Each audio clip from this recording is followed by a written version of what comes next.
I feel one of the biggest problems we've got in the agri-food system at the moment is we've fallen out of love with innovation. And we're not looking at it in the way of true innovation, we're looking at it in the way of R&D. So a lot of the solutions that we see to a lot of the problems that we have, and I'm not saying that these aren't big problems, they're huge, huge problems. They're huge challenges. But what we're doing is we're approaching them in the way of R&D, of having to know what the having to know how something's gonna end up, how something's gonna proceed before we then commit to it.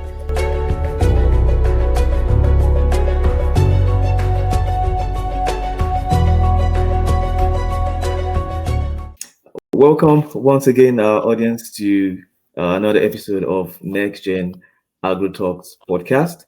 And with me today is my usual suspect, Dr. Folarin Okelola, and also my humble self, Oladapo Folarin. And with us today, we have a special guest. And we'll allow her to introduce herself.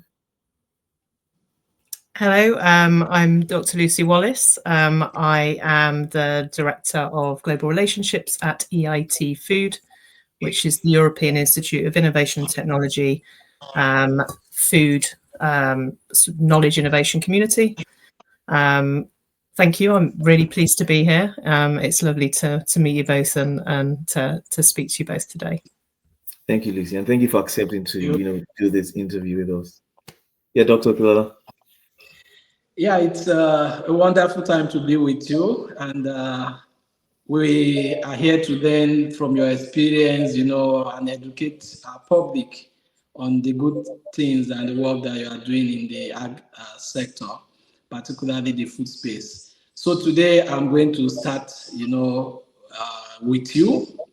I will go straight into maybe asking you questions, and you just talked about where you work, and as a leader focused on food system challenges, what is the single most urgent and non-obvious problem the global food system faces today, and what do you think is the key to solving it?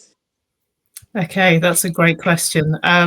So as we know, there's a lot of challenges that the food system faces. A lot of those are the big obvious ones. The polycrisis that we're in at the moment. I myself, I get involved in a lot of work on climate and environmental change, on sustainability. We've also got social change. All of these things are the things that we hear about a lot. I think from a non-obvious side, and for me, one of the biggest challenges we face is the fact that we're looking at a lot of these things, and we're looking at it with the same mindset in that we created them. What we don't do is we don't think about how we can make sort of more space to be able to innovate better. So we have a very sort of structured system at the moment in the agri-food space. We've been doing things the same way for a long time. We get new innovations, we get new ways of doing things, but it's all within the same sort of structure. What we don't do is we don't allow ourselves the freedom to be the creative, amazing human beings that we are, that are able to innovate in ways in which we've done in the past. So, for instance, when we talk about things like innovation, if we think about the first sort of times we innovated as people, that was very much sort of in the Neolithic, when people started to move from ways of hunter-gathering to settling down. And we did this through, a lot of it was through sort of trial and error. A lot of it was through, or we assume a lot of it was through, just sometimes through accident. But it wasn't through us saying, we need to develop a project with KPIs, with impact stats. We need to say exactly what we're doing. We need to know the outcome of it before we try it. What it was doing was it was trying, because we are innovative human beings. We do things in amazing ways when we give ourselves the space and the ability to dream and do differently. But what I feel one of the biggest problems we've got in the agri-food system at the moment is we've fallen out of love with innovation. And we're not looking at it in the way of true innovation. We're looking at it in the way of R&D.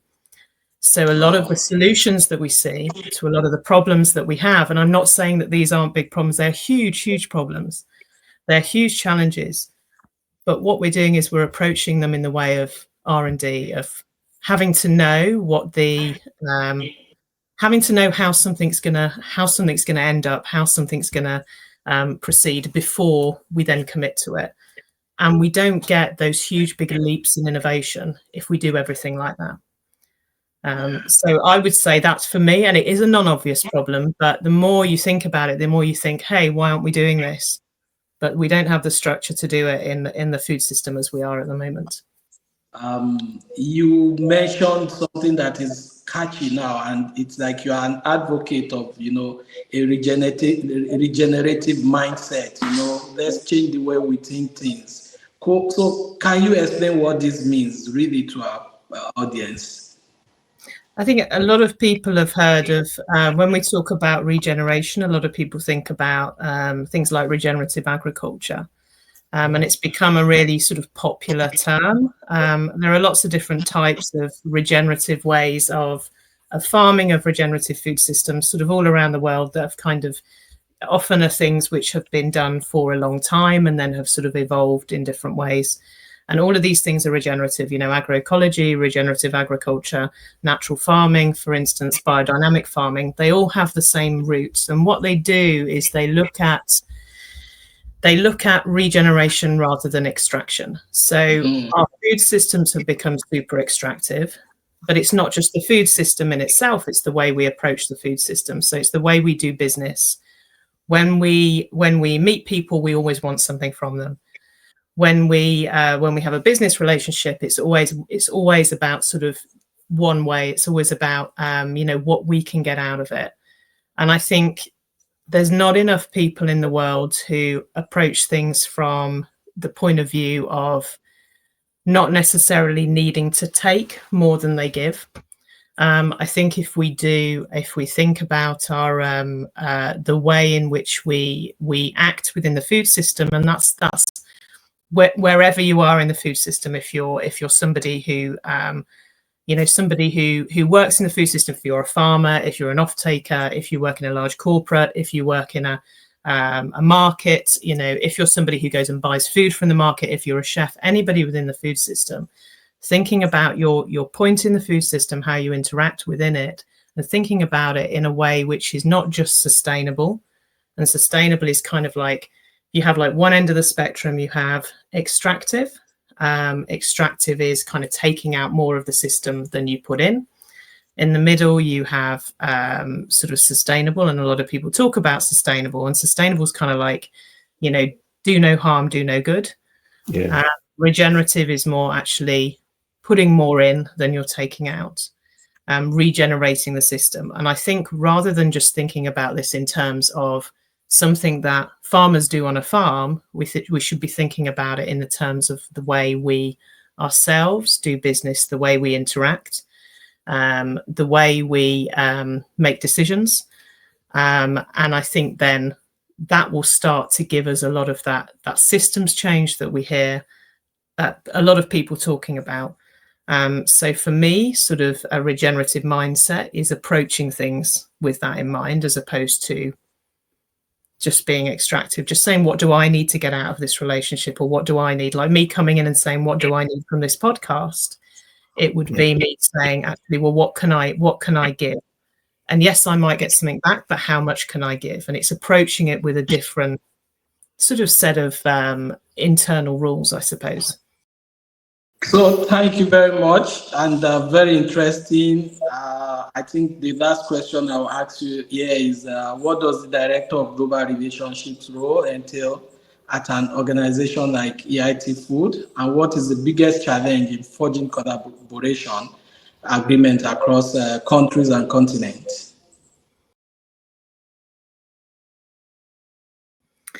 So so the Director of Global Relationships with EIT Food. So EIT Food is a EU-funded knowledge innovation community. We're a specific type of organisation, but because we're EU-funded, a lot of the focus has been looking into Europe. And when I'm talking about Europe, I'm including the UK in that. I mean, I live in the UK. And it's somewhere that is, because of Horizon Europe and because we are now back in Horizon Europe, so we were in, then we were out, now we're back in again, it's still classed as being able to sort of interact within Europe. But what it does and the way the funding works is everything kind of focuses in on improving the food system in our context, improving the food system for European citizens. So what we have been doing, and it's interesting because the food system is different and more complex to some of these other knowledge innovation communities that the European Union fund, like on energy, on health. The food system itself is very difficult to put in a box within geographic boundaries. So just looking in and looking at trying to solve a lot of the challenges we have in the food system, trying to improve the food system by looking inwards just at what is happening in Europe, kind of disregards the fact that the challenges that we face, transcend all of these geographic boundaries. The system itself, sort of food supply chains, food supply routes, all transcend these international boundaries. And so just by looking in, we can't necessarily transform the food system within Europe. We need to kind of look out a little bit. And I've been working at EIT Food for a while in a couple of different roles. And we'd been doing more and more work where we were looking a bit more globally. I sort of worked on a project where we were going to the climate COP every year, so the UNFCCC Conference of Parties, and we started taking on a different role there. It was a convening role, which is sort of what we do in Europe, but we were doing it on a more international stage. So that was looking at climate policy and looking at food systems. And because of that, we were getting more and more exposure outside of Europe. Sort of about a year and a half ago, we decided that actually it might be a good idea to just explore this a little bit more, to explore what could be if we looked outside of the boundaries of Europe. So look at food systems more globally. So for the last 18 months, we've been looking at how other food innovation ecosystems operate in different parts of the world and whether or not we could get more collaboration with these. Because I very much believe that if you just look at what's happening in your backyard, you don't necessarily innovate in the same way as if you kind of open your eyes and look at what other people are doing. If you're just taking your reference from what everybody else around you is doing, you don't necessarily come up with those really cool innovations, which could really help you to define your future. So, for instance, looking at Southern Europe at the moment for a while now, has been under quite severe drought conditions. And we're kind of playing catch up with that. Sort of every year, we're sort of going, oh, well, we're still in drought, so we need more solutions for this. It's going to get worse. Whereas actually what we could be doing is looking what's happening in places which have been living under these conditions for a long time and that have evolved their food systems to be more, to work more within these climatic boundaries, and looking at what innovations exist there and what the food systems look like there. And we could get inspiration from there, and vice versa. We could give something back as well. There could be this really interesting exchange. So we've been doing this work for a while, and really just trying to sort of inject some different sort of ideas into our innovation, inject some excitement into our innovation by looking at what's happening outside of Europe. I think kind of as, Europeans are often really, they're very good at saying, if it doesn't happen in Europe, then it's not of use. And that's absolute rubbish. So challenging that is a really important thing for us to do. So we've been doing this for about 18 months now, and it's been a really interesting project. And to your point of what those challenges are around this, a lot of them are around that understanding of different cultural contexts, approaching the way we interact with people in different parts of the world differently, because, if you don't respect the way things work in different parts of the world when you're going there, then it's very hard to have a very useful conversation. We can't just sort of expect that everybody does things in the same way that they might do them in France or in Germany or in Spain, maybe in sort of Southeast Asia or in Canada or in South America or in Africa. You know, everybody does things differently. Food systems work in a different way. The relationships work in a different way. So kind of understanding those cultural contexts about how relationships are built in different parts of the world and how food systems then work has been, that for me it's the most interesting part of it. It's a really, really interesting thing to do. But it's also a challenge because people kind of forget, you know, they expect that everybody has the same way of doing business, has the same way of interacting, and they don't, because we're a wonderfully diverse world and things happen in different ways wherever you are. So I always think that for me, it's the biggest challenge, but it's also the biggest, you know, the thing that is the nicest thing to learn and the most interesting thing to learn. When I was digging, I discovered you have a background in zoology and vet sciences. I would like you to tell us a little bit about that. How did you venture into the world of animals? You know? Well, I was really interested in, I was actually really interested in ecology when I was a teenager. I used to do a lot of volunteer work at my local nature reserve. So I used to go there. I used to volunteer. I used to do a lot of, I used to run some groups where we would get other sort of teenagers to come and we would do some work on the reserve, you know, helping to restore some of the natural habitats. Yeah. I was really into nature. I found this, you know, this was kind of the thing I was really interested in. And I lived in a very urban area. I grew up in a very urban area in the West Midlands of the UK, and it was very built up apart from this nature reserve I used to go to. And I talked to, the more I sort of thought about it, the more I thought, you know, I quite want to go to university and do this. I'm really interested in ecology. I'd love to be an ecologist. Actually, zoology is a really interesting thing. I wasn't that interested in plants, to be quite frank. I was interested more in like the animal part of it. So I didn't want to do just biology. And I chose a university as sort of far away in the UK as I could, because I kind of liked a bit of adventure. And I couldn't afford to go to university abroad. So I went up to the north of Scotland, to Aberdeen, which is a very old university, and it has a good zoology course. So the course for zoology is one of the oldest courses that the university does. And it also needed, the grades needed to be lower than they needed to be in other parts of the country for that course, which meant I could go out, you know, work on the reserve, go bird watching, do all of these things that I really enjoyed doing, while still, you know, doing my A levels at the time and doing all of this.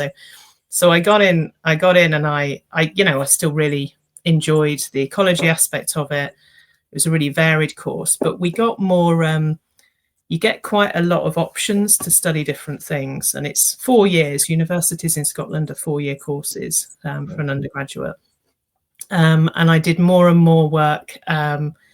I started taking courses in immunology because some of my friends were, and it looked quite fun. It looked like a bit of a challenge. I did some in parasitology and actually really quite enjoyed parasitology. I really enjoyed looking at things more on a sort of a cellular level. I enjoyed the infectious disease part of it. You know, all of that was really, really interesting. And I spent a couple of summers working in a lab up there, in a lab that worked on ticks, you know, like little ticks that sort of feed, like suck your blood. Yeah. I worked in the tick lab for a few summers, which was fun. We had to sort of collect and dissect ticks and take out their salivary glands and all this, all done under a microscope. And I got to spend time with all the postdocs in the lab, and they used to give me experiments to do and sort of show me how to do things. And it came to sort of the last year of university, and I decided that actually I quite enjoyed working in a lab. It was quite fun. I was really interested in parasitology and immunology, and I applied for some PhDs, and I quickly learned that there's not a lot of money in the UK to fund parasitology research. However, there's a fair amount for microbiology. So I ended up with doing a microbiology PhD at what was the Institute of Animal Health. It's now called the Pirbright Institute. And there used to be one which isn't that far away from where I live now, so in Berkshire. And it's quite an old institute. It was run by one of the research councils. And I did a PhD there on salmonella, avian salmonella. And it's an avian salmonella. It's a type that literally nobody works on. I think there's 9 people in the world who worked on it at the time, and I was one of them. So it wasn't one that was of interest to a lot of people, but it was one which it evades the immune response in quite an interesting way in chickens. So for me, as you know, my interest being in parasitology and immunology, it kind of was a nice sort of switch over. But PhDs are difficult. they are a difficult thing to do, and not difficult. I mean, they are difficult in terms of like intellectually, but actually from an emotional perspective, they're really difficult things to do. They're really stressful. You're by yourself a lot of the time. It's a lot of pressure, and you put so much pressure on yourself.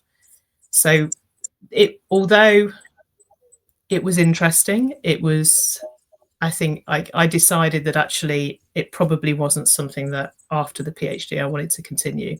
But I was one of those people who I was that stubborn that I was going to finish the PhD anyway, even though I knew I possibly wasn't going to do a postdoc after.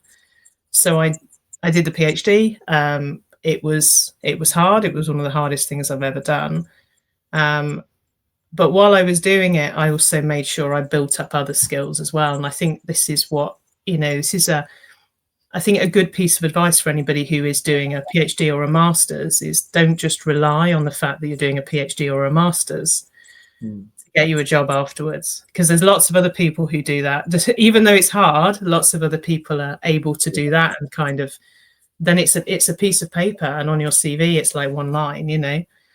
You need the other skills to add on top of it to kind of show that you've got other skill sets as well. So I started, because I knew I didn't want to do the PhD afterwards, I didn't want to kind of do the postdoc.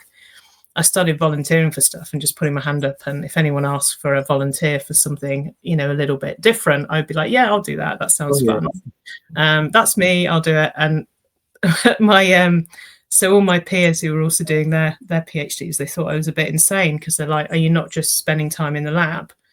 But actually, I spent time going into schools. I spent time working with the general public on public understanding of science.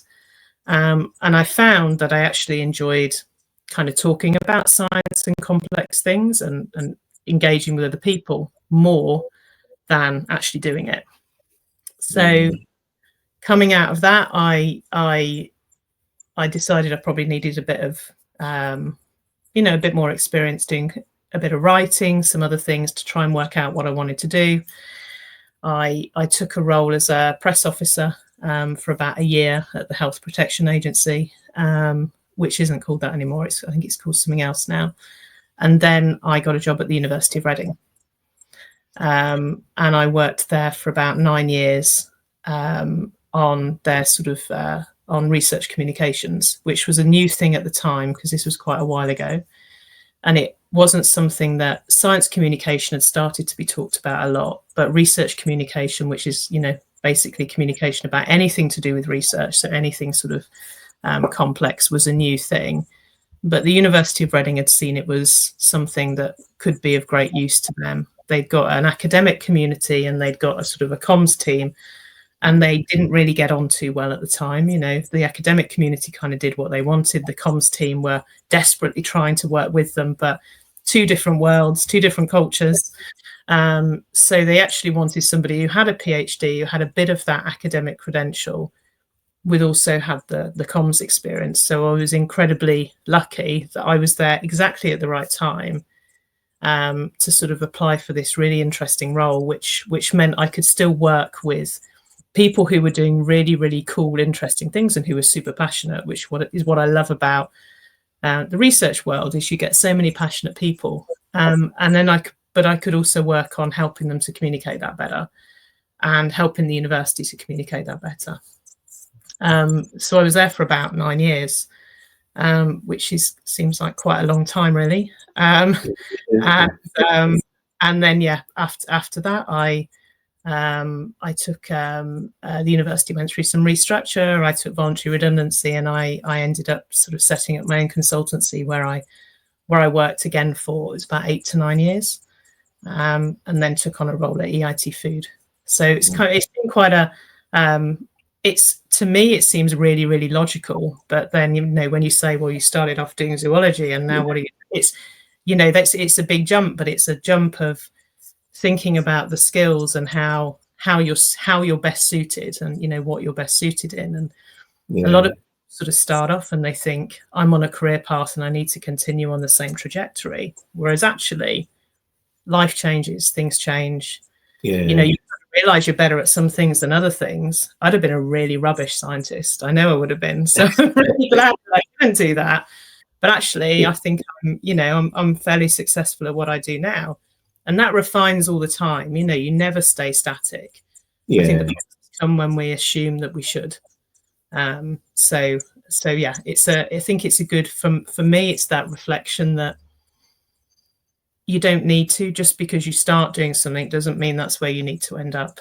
The evolution is not just in the job market, it's also in yourself and the way you approach.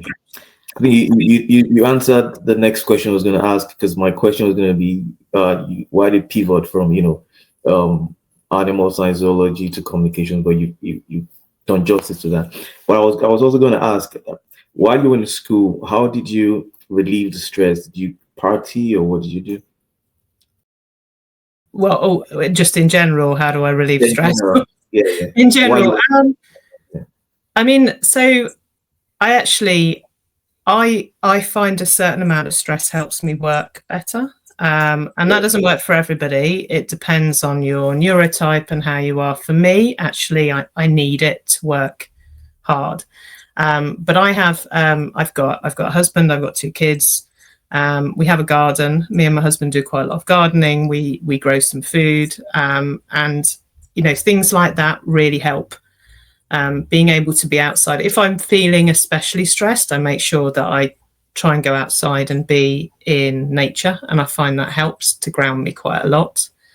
I try, and most of the year I feel I'm contactable, and, you know, people can always get a hold of me, but I try to have at least 2 weeks a year where I'm not, where if I'm taking off, if I'm on holiday, it doesn't matter where you go, but that I say, actually, I'm not, you don't contact me for these 2 weeks. I mean, the rest of the time, if it's an emergency, please contact me. These 2 weeks I'm going to switch off, because I think you do need a bit of a switch off. And I read a lot. I end up ferrying my kids around to do various whatever they do. So you have kind of less and less sort of free time, I think, sort of when you have a family. But it's, you know, for me, if I'm ever feeling super stressed, I feel I need to go and spend time in nature, and that resets me. It's a really, really helpful thing. Yeah. Was that what you did while you were also doing your PhD? Was that what you did as well? A bit, yeah, it was a bit. I mean, it was where I did my PhD was at an institute in the middle of the countryside, which is quite helpful. I think if you're sort of particularly stressed, you often kind of forget these things, that's what you need to do. You sort of forget you sort of think, well, I'm stressed, and then you make yourself more stressed. But actually realizing that you need to just take yourself out and you know, and sort of spend some time in nature, or de-stress, or do whatever it is you need to do that is important. I think one thing for me that I've kind of learned about myself is that it's often worth sort of spending a bit of time reflecting and thinking about, just because you're in a situation, realizing, you know, that situation is not always going to be like that. So if you're in a PhD, you're doing a PhD, you're really, really stressed out. It feels like it's forever, and it feels like things are never going to change. But actually, things always change. You know, the time is always moving. Things never stay the same. So the bad things never stay bad. The good things never stay good forever. once you realize that, and once you realize that actually you are in control, you control, you decide whether or not you stay or go, you decide whether or not you are stressed or not stressed. And as you get older, these things I feel they get a little bit easier.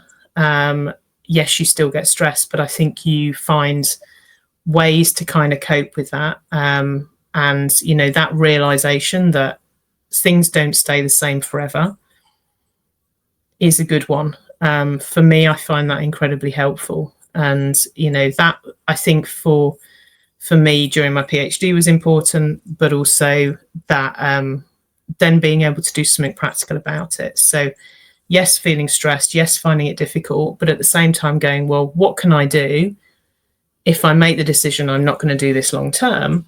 Then how do I build up my other skills to make sure I'm employable? I didn't know what I wanted to do, but I just tried stuff. And that's what helped get me through, the stress of the PhD, the fact that you feel lonely, that you feel that you're sort of doing it all by yourself. And you are, yes, you have a supervisor, but it's essentially down to you. Yeah. So doing that is incredibly important. I think, trying to remember things aren't staying the same, but also thinking about, okay, so how do I then, for me, it was how do I make myself employable? And that was trying different things and not putting the pressure on myself to make a decision about which one of those things I had to do.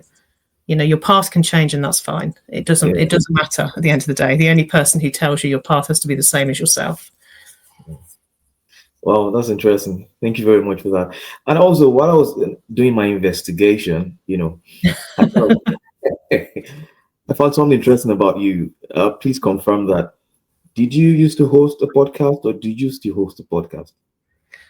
So I've been involved in a number of podcasts actually over time. Okay. When podcasts, like, I wouldn't say when they first started, but when they were first sort of popular, I used to, it's actually when I first started at the University of Reading, I used to go and record podcasts with people. And this was like years and years ago. So I used to have this little, and you didn't do them online like this because it didn't exist. Yeah. I used to have a little, it was a Marantz. So I used to go and I used to record people with this, like a microphone and it's into a sort of like a hard drive for a project which was, it was about aging, and it was about sort of how we, sort of research into aging, all sorts of research into aging. It was like really, really wide. And so I did that. And then more recently, I occasionally host a podcast with my friend Matt Eastland called The Food Fight. He's the host. He's got a wonderful voice. Matt's got he's got the best voice possible for a podcast. And I've done a few with him. He's got the best voice possible for a podcast, and I've done a few with him, which is always good fun because we're good friends. So it's always nice to do that, where we talk to people. So I have been involved in a few. Oh, that's good. What has been the experience? It's fun. It's nice. It always, I find, sometimes you can over plan these things, and they're better if you don't over plan them. I don't know if you find the same, that if you kind of over plan it and then you think, okay, so I need to read the script, or you can just have a chat. You can have a few questions to start off and then have a chat, and it's more fun. And it sounds more natural. I guess you always want to get it right. So, very, practical about how you present yourself, what kind of questions you ask, things like that. Yeah, I think you get more and more relaxed about that, though. I mean, you've been doing this one a little while. I think I don't know, you'll get a few seasons in, and then you'll just, you'll be like, okay, I've got one question to start with, and then we'll just see how it goes, and it'll be fine. Yeah. Interesting having you on the session. Two things I captured there. Things don't stay the same forever. I think that's a catching phrase we need our audience to know, particularly the youth and the young ones, that whatever the challenge is, it doesn't stay forever. The second one is that you need a sweet voice for a podcast today, and host of a podcast. I don't know if myself and Oladapo have sweet voices, but I think we are going to work on that. So now we go back to, innovation. You've been talking so much about innovation, And for me, I think what I want to ask you now is, what do you see as the most exciting or disruptive innovation happening in the agri-food sector right now? I think there's obviously some amazing innovations happening, and I think there's two things to think about here. The first is that we talk about innovation and we talk about it in terms of a thing, as in like a product or a physical innovation like technology or something like that. I always think of innovation as a different way of doing. It's not always a piece of technology. Innovation is the way we approach something, the way we do something, and we forget the humanity of innovation. But I think the area with the biggest potential, and the area I'm seeing a lot of at the moment, is innovation in finance. And a lot of that being, I don't think we're there yet. I don't think there is a particular innovation yet, which is, going to get us there. But there's a lot of work and a lot of thought being put into innovation around finance, because essentially finance is what is then driving a lot of progress. It's kind of the thing that we need to enable us to implement solutions or to scale up things which are happening. So that innovation in finance, which is something that a lot of the large multi-stakeholder groups are talking about, is what I think that's where there's the biggest potential at the moment. We see there's a lot of innovation in sort of agri-tech, which is really exciting. There's a lot of innovation in food tech, but I think that financial systems level innovation, so different ways of supporting or doing things, is where we're seeing, I think it's where we're going to see a lot over the next couple of years, because it's where there's a lot of emphasis. We just need to get people to start thinking, just thinking slightly outside the box with it. It doesn't have to exist in the same way it exists now. It can, if you're thinking of systems change, it doesn't exist in the same system it exists in now. So thinking about doing that differently, like, maybe thinking about sort of finance in terms of bioregions, for instance, could be a really interesting way of distributing funding to help transform a landscape. There's all sorts of things happening in that area at the moment, which I think we're going to see more and more on in the next few years, which should I hope have a big impact on our food system. Okay, thank you. The need to think outside the box. And I remember someone said, let's kick the box away. The box should not even be there at all. So that's just by the way. But you've talked about, innovation being taught as more or less R&D now, as against, it actually being the way we do things, maybe by accident or by trial and error. So I think the next question is just, how do you think we can bridge this gap between ambitious policy goals and the practical day-to-day operations, of the food industry, innovation-wise? See, I think it's a really interesting question, because we push for very ambitious policy goals. The problem is often they seem too far away and too removed from what's actually happening at the moment. So one of the things I mentioned earlier was that I get involved in the UNFCCC COP every year, so the climate COP. And the thing that I'm involved in there is called the Action on Food Hub. And that's a space where we bring together the entire food community to look at how we sort of consider what's happening on the international level and how we can support that from a food systems perspective. And one of the things that always struck me is that we kind of ask for like really big things. We ask for things, our policy asks are like way out there. They're so far removed from what we're doing. But actually, in order to achieve any of that, and I think it's fine, and we absolutely should have a vision and where we want to go, but we also need some achievable things in there. We need things that people can agree on and that are achievable, as well as the sort of the really high level ambitious policy goals, because otherwise it is just too far removed. It's difficult to get there. I think the other point is that we absolutely, I'm not saying lower the ambition, because it's not about lowering the ambition. I think it's just adding some realism to it. stop people switching off from it. And the other thing is that I absolutely feel that everybody should be part of the conversation. And at the moment, there's a lot of polarization in the food system. I encounter it a lot, almost on a daily basis, that there's a lot of people who do not agree or who feel that other people should not be involved in discussions about policy.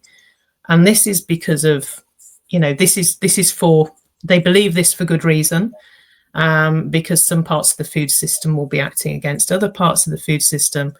But what we do need to do is, if we want to make the changes that we know need to happen, we can't just say, well, you just need to break the system and we need to be anti-capitalist and we need to just not talk to the corporates, for instance. You need to find a way to have a meaningful dialogue with everybody included. Now, power dynamics have a big play within there, and we need to understand the power dynamics, and we need to sort of find a way to mitigate against them. But we also need to not exclude parts of the food system, because if we do, we're not going to come up with the solutions that we need to do. We're not going to come up with the realistic sort of policy asks that we need to do, and we won't be able to work together to get there. So it's very, the policy angle is very difficult. However, I think if we reduce some of the polarization, we respect and look at what those power dynamics are and the ways to mitigate against them, and we also make more sort of realistic policy goals in the short term to allow us to get to those big, ambitious policy goals in the long term, I think we've got a better chance of getting there. But just telling people, for instance, we're going to have, I'm trying to think of a good example of this, but something about, we all need to eat less meat by 2030. We need to eat 50% less meat by 2030. That's a big sweeping statement. It's very hard for people to imagine how they're going to get there. It's also actually not something that is necessarily true all around the world. It's something that might be true, for instance, in the UK or in France or Germany, not necessarily something that would be true anywhere else. So we need to kind of think of that applicability of what we're saying. We need to think about how we make it, how we maybe sort of rearrange what we're saying to make it into something that is more achievable for people and that they can see what the outcome is going to be on a shorter term, because people can't see 10 years into the future. That's too far. They've got other things that are important to them in that period. They need to kind of see a bit sort of nearer, and they need to be able to kind of see the pathway there. So I think there's a lot we can do, but as well, we shouldn't just rely on policy. There are things that we sort of practically as people can be doing to sort of change things and to make a more sort of equitable food system for all, a more sustainable, resilient food system for all, which doesn't always rely on us saying that it needs to come from policy. That's quite interesting. And now coming to the fact that you have very good background in strategic communication. So how do you frame complex issues like, food security or climate impact in the way that resonates loudly with policymakers, entrepreneurs, and the general public? I think there's one thing I think one mistake we make when we communicate is we assume that people want to hear what we're saying. And honestly, I think it's a big problem is that everybody is communicating out, whereas what we're not doing is thinking about what does this person want to hear? What does this person need to hear? What are they interested in? And then reframing what we say to make sure that they understand. So complex issues, complexity is a really interesting thing. I mean, I'm really interested in how we communicate complex issues. That's kind of like where my interest in communications has always come from. And I think often we make complex things too uncomplex. The food system is inherently complex. We cannot understand the complexity within the food system. I mean, we're never going to be able to. We're never going to be able to completely model it. These are living systems. It's just not possible. But we can still, if we look at something from other people's point of view, if we look at what their understanding is of it, I think we can communicate a lot better about these things. So rather than just saying, this is what I want to tell you, I want to tell you that, that a third of all food is lost or waste, etc., etc. Rather than doing that, think about who I'm talking to and what they need to know. In what language, how do I approach it? And not language as in like English or French, but language as in, do I speak to them in a very academic language, for instance, or do I speak to somebody who works in finance? Do I speak to them in language which they understand, which they find familiar? What is it that they need to know about this? They might need to know the financials about food lost and waste. They might need to know actually what that means in terms of money. So maybe that's what I talk to them about. So putting that applicability onto it, you don't need to tell everybody the same thing. That doesn't mean that you don't withhold information from them, but they're probably not going to be interested.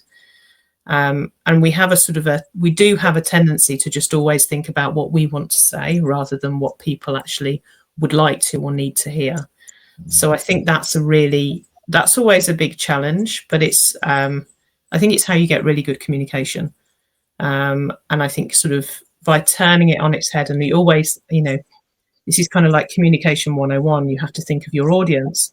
But I don't think you should just think of your audience. You should actually try to be your audience, because then you fully understand what it is that they need to know, rather than what you feel that you need to tell them. Yeah, I think that's a great point you just made, being at the other end of, the process, so that you know exactly what you communicate and what is needed, by the audience. I think that's a good one. And that leads me to next question. How do you think consumers can drive change in the food industry through their choices? Do you think they have the power to change systemic change in the food industry to their choices, rather than the power held by the government and corporations, in deciding what people are supposed to eat and things like that? I think consumers, and actually the word consumers, I think we should always use like people rather than consumers, because we all eat food, I'm assuming. These are like, by using consumers, we dehumanize them. So when we go to the supermarket, for instance, when we go to the market or the store or wherever we get our food from, or the garden even, we make a choice at that point, and these choices are influenced by a lot of things. They often might be influenced by the price. Can we afford to buy the food that we want to buy? They might be influenced by our culture, or maybe by what people that we live with, by what their needs are. There are all sorts of things that influence that. But I think the important thing is that if we're then paying for that food, we are making a choice with our money as we spend it. And at the end of the day, these large corporates are people who need to make money. They're the people who are the big brands, are the people sort of selling you these things. If we buy less of one thing rather than another, that's going to start to influence their bottom line. So it's important to kind of remember that where you put your money shows where it can greatly influence what then a large corporation, or sometimes a small business, what they then sort of see in their profit margins. So we do have a certain amount of power. However, I know that when people are very they're put under a lot of pressure from other sort of sources, and that can be financial, that can be health, that can be all sorts of things. They sometimes don't have full agency over those decisions. It can be just like, what can I afford to buy? I mean, that's where government should be coming in to help. That's where government should be coming in and saying, for instance, in the UK, there's a sugar tax. There's which is an attempt to get people to buy less sort of sugary drinks. There was a recent piece of legislation that came out around sort of when you go to a restaurant, that they can't give you free refills of full fat, full sugar drink. and this is like, my kids are really upset about this, but this is this is something where, you know, policy can help, but it's so, as a consumer or as a person going and buying food and eating food, you do have a lot of power. However, when you know, there are some groups of consumers that probably feel that they have less power because they, you know, a lot of the ultra processed food, a lot of the high sugar food is cheaper, a lot of the fast food is cheaper than maybe the fresh food, and that's where we need policy to step in and help. Because at the end of the day, a lot of food brands, they're gonna sell what sells. You know, they can't afford to sell things that don't sell. So it's not a simple system. It's a complicated system, like everything within the food system. But I think there is a lot that we can do, you know, as people who buy and eat food, sort of influencing where the food system goes. We need the information, though, and the information's not always there. And that's another sort of complex thing within there, you know, information on, you know, front of pack, about not just the sugar and fat content of food, but also sort of where the food has come from, that traceability, you know, the environmental impact of food, which there's more and more interest in, you know, in the way that that's represented, and that sort of front of pack sort of information that people can get before they make their choice. But we do need a bit of a levelling to happen, and a lot of that levelling is going to be done via policy, to mean that we've all got the same choice of being able to eat something which is, you know, regeneratively produced or not regeneratively produced. Because at the moment, a lot of these things are a higher price point, and which is not ethically fair, really. Thank you. As a co-host who was experienced in hosting the podcast talking about food, what would you say has been your most interesting discovery about the food industry? Oh, that's a good question. The most interesting discovery about the food industry, I think I always knew how, well, I always thought I knew how complex it was. But I think every day I realise quite how complex it is, and how it's not something that we always think you can map these things, or you should be able to sort of, you know, you should be able to map it or model it to be able to understand it better. But actually, I think that is part of the problem. It's part of the challenge, because we try and simplify things enough so we can understand it. And this is kind of what I mentioned before, that complexity is really important, because, you know, the complexity within the food system and the diversity within that is something that the more you try and reduce it into something that we understand and can map and can model and make simplified, so we can make decisions about it, the more we do that, the more we make it less diverse. And actually that then means that we have, for instance, you know, less crops, less variety. It means that we have that when we're then sort of farming, we're farming in spaces which are less diverse, because we're trying to control, because we're trying to make it more easy to understand, easy to model, less complex. And if you look at, I was always interested by chaos theory when I was younger, because like I watched Jurassic Park, and I was like, wow, this is amazing. You know, Jurassic Park, if anybody who doesn't understand chaos theory, watch Jurassic Park, and it explains it really well. So chaos theory is around sort of complexity. And if we have something which is extremely complex and we make a small change, there's going to always be sort of an unintentional consequence of that. So you're going to get a sort of a small change over sort of one side of a complex system may have unintended consequences on the other side. But what we seem to think we can do is simplify this in so that we don't have any of these unintended consequences. But what that does is that in itself causes more problems. So by simplifying it so we can understand it and control it more, we cause many problems. From the Jurassic Park analogy, by thinking we can put dinosaurs in a world, you know, in a modern world, and we can contain them in a park, we haven't sort of worked in the complex system in the way that we should be. there are unintended consequences, you know, dinosaurs eating people and all sorts of crazy stuff going on. But that's as a result of us, you know, not understanding the full complexity of the system. So I think what we should be doing, and the thing that always surprises me, is that we're trying to make it as simple as possible in order to control it, and then we're surprised when bad stuff happens. You know, we're surprised when, you know, the system can't cope with changes in weather or extreme weather conditions, or, you know, all of these things. So the thing that surprises me most is that, you know, is that sort of like simplified view of complexity and the disregard of chaos theory.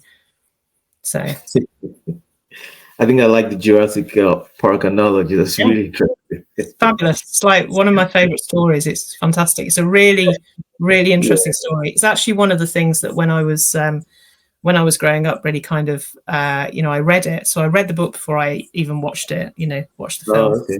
And I read the book, and I wanted to be a scientist, because I thought, you know, scientists don't come out well in this. However, it sounds that what they're doing is really cool. You know, the sort of the level of complexity they're working at is really cool. And actually, I think I would like to do that.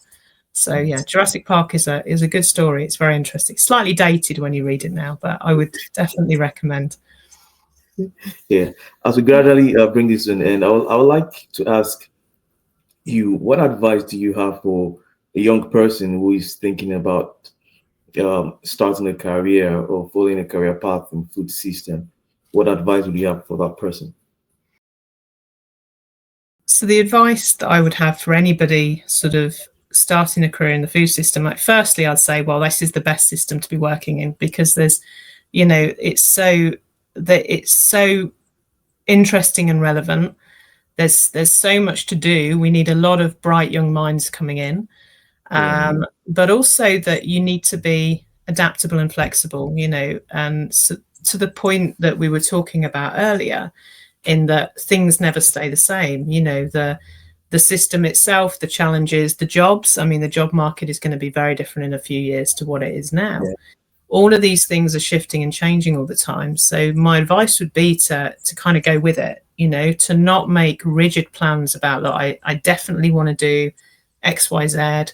I'm gonna do a degree in one thing, and then I'm going to expect to be working in that in 5 years' time, because it doesn't work like that, and life doesn't work like that.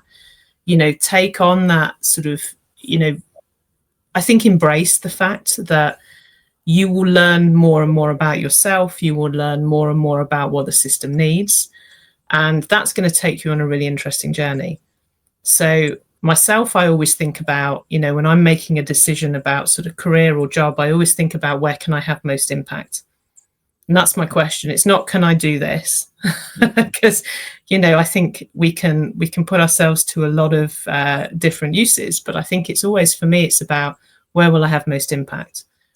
And so rather than me pigeonholing myself in a specific career bracket, it's more about what I feel I can give and that I can enjoy, because I think it's incredibly important to also enjoy what you do. And I enjoy what I do. I enjoy working in the food system. I don't think I couldn't imagine working anywhere else at this moment in time.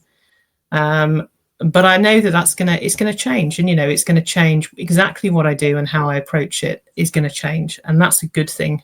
You know, otherwise it would be boring. If we were all doing the same thing like tomorrow that we're going to be doing in 10 years' time, we'd all be bored. Embrace that change, embrace the flexibility. None of that means failure. It just means that, you know, things are shifting and life is changing. And that's a good thing, and that's an interesting thing. So if you're going in for a career in the food system, I'd say you're in the right place, and embrace the flexibility. Thank you very much, Dr. Wallace. It's been an interesting episode interview with you. For myself, I would like to say thank you very much for your time as well. From Dr. Okelola, Parting word? Thank you very much, and it's very interesting, to be on the podcast with you. I've learned a lot of things, and I think the audience will also have learned that you need to be, you need to diversify. If you are even in a career, add a skill. Don't just be a stereotype.